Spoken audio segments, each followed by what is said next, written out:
What we're going to explore isn't about forcing yourself to feel different or pretending problems don't exist.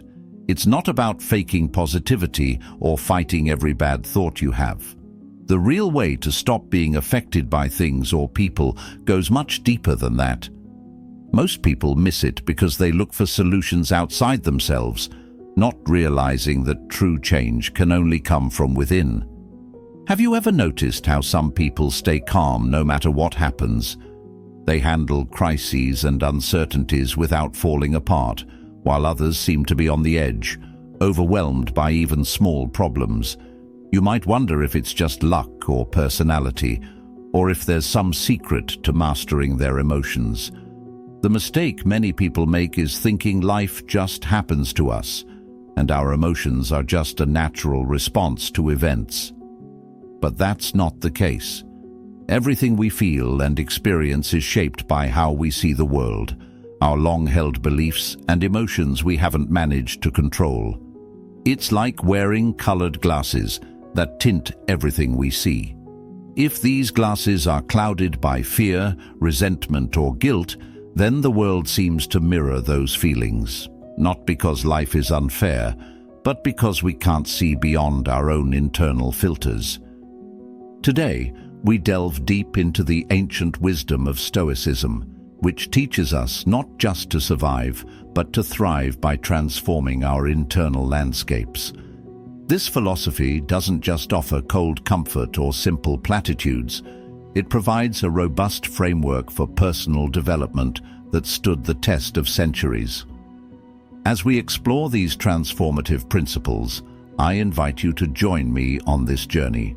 If you find value in what we're discussing, a simple free favor you can do to support this channel is to hit the subscribe button.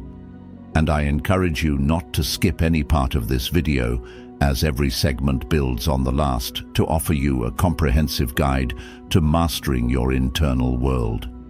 So buckle up and let's unlock the door to a more resilient, more stoic you, where external chaos no longer dictates your peace. Beyond being a spectator in your life. You know that feeling when everything seems to be going wrong, and you feel like life is just happening to you? It's a common misconception that we're just passive players in our own lives, reacting to whatever the world throws at us. But here's a Stoic twist on that. The idea that external events have direct control over our emotions and well-being is not only misleading, but can also keep us trapped in a cycle of reaction and victimhood. The Stoic philosophers, like Marcus Aurelius, taught us something profound about this.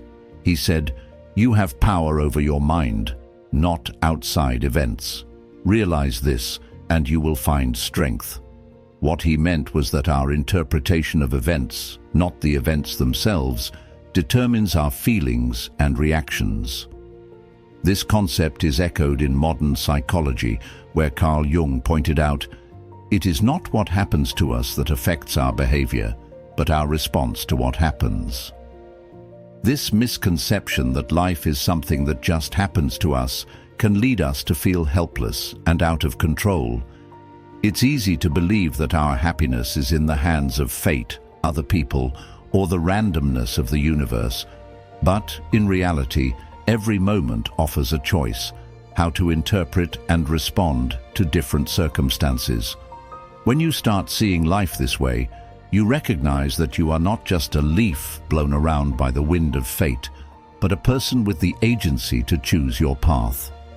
The Stoic approach teaches us to focus on what's within our control, our thoughts, emotions, and actions.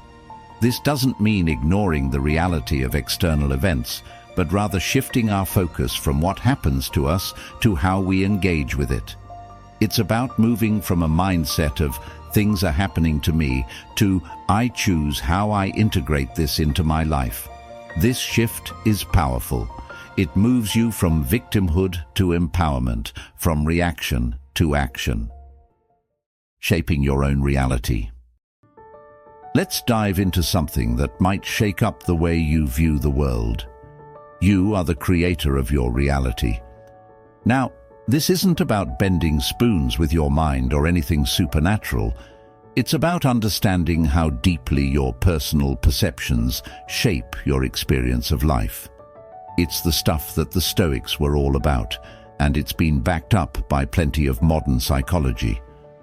Marcus Aurelius once said, "Our life is what our thoughts make it." That's a powerful statement. It means that the quality of our lives is not determined by our circumstances, but by how we respond to those circumstances. This idea also echoes through the work of Jung, who believed that between stimulus and response there is a space. In that space is our power to choose our response. In our response lies our growth and our freedom. He's telling us that our power lies in that choice, the choice of how we interpret and react to what happens around us. When you grasp this, you start to see that blaming external factors for your unhappiness or stress is a trap. Sure, external events are real and can be challenging, but they don't dictate your internal state unless you let them. This is where the Stoic practice of focusing on what you can control comes into play. You can't control the weather, the traffic, or what someone else says about you, but you can control your thoughts about these things. For instance, if you're stuck in traffic and you start to feel the frustration boiling up, that's a moment to pause and think, is my frustration going to clear the traffic? Nope. But it can spoil my mood and my day. This is your chance to switch gears mentally and decide not to let the traffic jam control your emotions. Maybe you turn on an audiobook or some music you love. And just like that, you're using the time productively, even enjoyably. It's all about reframing. Instead of viewing the situation as a disaster, view it as an opportunity. This doesn't mean you're faking positivity or denying the annoyance. It means you're choosing a response that enhances your life instead of one that diminishes it. This ability to reframe situations is not just a neat mental trick. It's a fundamental shift in living more consciously and more in tune with your values. By embracing this perspective, you don't just react instinctively. Instead, you respond thoughtfully, turning potential stresses into opportunities for patience, growth, or even joy. This is the essence of creating your reality. You cultivate a state of inner tranquility that external circumstances can't easily disturb, embodying another core Stoic principle. Peace comes not from the absence of trouble, but from your ability to deal with it effectively. Reclaiming your life's power. Now let's talk about taking back control. This isn't about seizing power in a traditional sense. It's about reclaiming your internal power. The Stoics had a lot to say about this. They believed that true empowerment comes from mastering your own responses. Seneca, one of the great Stoic philosophers, advised, "The greatest remedy for anger is delay." This simple idea is about introducing a pause between experience and reaction, giving you the chance to choose rather than just react. It's a fundamental step in taking control of not just your emotions, but your whole life. When we talk about empowerment, often what we're really talking about is self-mastery. Jung once said, "I am not what happened to me, I am what I choose to become." This idea is at the heart of empowerment. It suggests that your past and your circumstances don't define you. What defines you are the choices you make right now. This is a liberating concept because it means no matter your situation, you always have the power to choose your path forward. Taking back control starts with recognizing that you have this power. It's easy to feel like life is something that just happens to us. When something goes wrong, it's tempting to throw up our hands and say, "I can't do anything about this." But the Stoic approach challenges us to look again. Even in the direst circumstances, while we might not be able to control the situation itself, we can control our perspective on it. For example, if you lose your job, you can view it as a catastrophe, or you can see it as an opportunity to pursue a path closer to your true passions, or to reevaluate what really matters in your career. This doesn't mean ignoring the difficulties or the emotional impact of such an event. Instead, it means consciously choosing a viewpoint that empowers you rather than one that drags you down. This process of taking back control is also about understanding and setting your boundaries. It's about recognizing where you end and someone else begins. Real strength comes from within, from deciding how you will let events and others' actions affect you. Empowerment also means practicing resilience. Resilience isn't about bouncing back immediately or not feeling the impact of life's challenges. Rather, it's about how you carry forward, how you use what happens to you to strengthen your character and refine your responses. Every challenge, every obstacle, thus becomes a stepping stone to a more empowered self. Stoic practices for everyday challenges. Getting practical with these concepts is where the real transformation happens, and it's easier than you might think. Let's break down how you can apply these Stoic principles and psychological insights into your everyday life. The first step is all about awareness. Before you can change your reactions, you need to be aware of them. It's like what Carl Jung said, "Until you make the unconscious conscious, it will direct your life, and you will call it fate." So, start by paying attention to your typical reactions to stress, irritation, or conflict. Do you lash out, withdraw, get anxious? Just noticing these patterns is the first step toward gaining control over them. Once you're aware of these patterns, the next step is to introduce that Stoic pause. When you feel a strong emotion coming on, whether it's anger, frustration, or fear, take a moment to just breathe. This pause gives you the space to choose your response rather than just falling into habitual reactions. During this pause, ask yourself, what's really going on here? Is my reaction based on the facts of the situation, or is it being colored by my past experiences, fears, or assumptions? Now comes the part where you can start to shift your perspective. This is about questioning the stories you tell yourself about what's happening. For instance, if you're upset because a friend cancelled plans last minute, instead of thinking, "They don't respect my time," you might consider other possibilities. Maybe they had a family emergency or are simply overwhelmed. This doesn't excuse the behavior, but it helps you approach it with a calmer, more balanced mindset. Then, you can decide how to respond in a way that aligns with your values and what you're trying to cultivate in your life. Maybe that means addressing the issue directly with your friend in a calm, constructive way, rather than letting it fester or reacting angrily. This choice to respond rather than react is a powerful expression of control and personal agency. To deepen this practice, it can be helpful to reflect at the end of each day. Think back over the moments when you felt emotional and consider how you handled them. Ask yourself, did I react out of habit, or did I pause and choose my response? What could I do differently next time? This kind of reflection isn't about beating yourself up for getting it wrong. It's about learning and preparing for the next challenge. Implementing these steps consistently helps you build a kind of mental and emotional muscle. Just like physical exercise, the more you practice these steps, the stronger and more automatic they become. Over time, you'll find that you're not just reacting to life's ups and downs. You're responding with thoughtfulness, resilience, and a deeper sense of peace. Navigating emotional storms. Let's picture our emotions like a storm inside us. Imagine you're standing on a beach, watching as dark clouds gather and the wind starts to pick up. The waves grow larger, crashing onto the shore with increasing ferocity.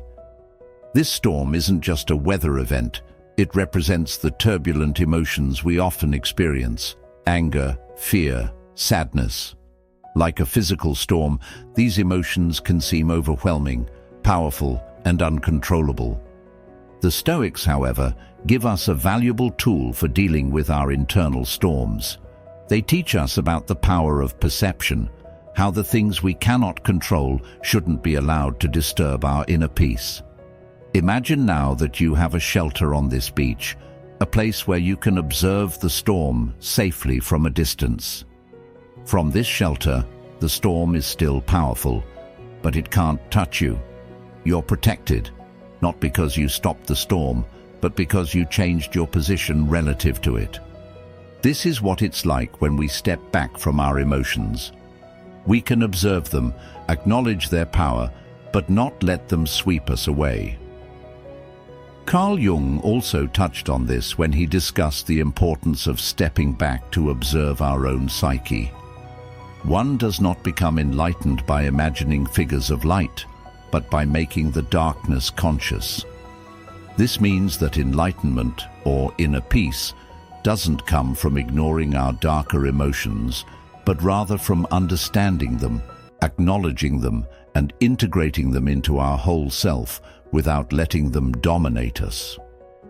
Now, how can we apply this the next time we're caught in an emotional storm? When you feel your emotions starting to escalate, take a mental step back. Picture yourself entering that shelter where you can watch the storm without getting wet. From this place of safety, ask yourself what the emotions are telling you.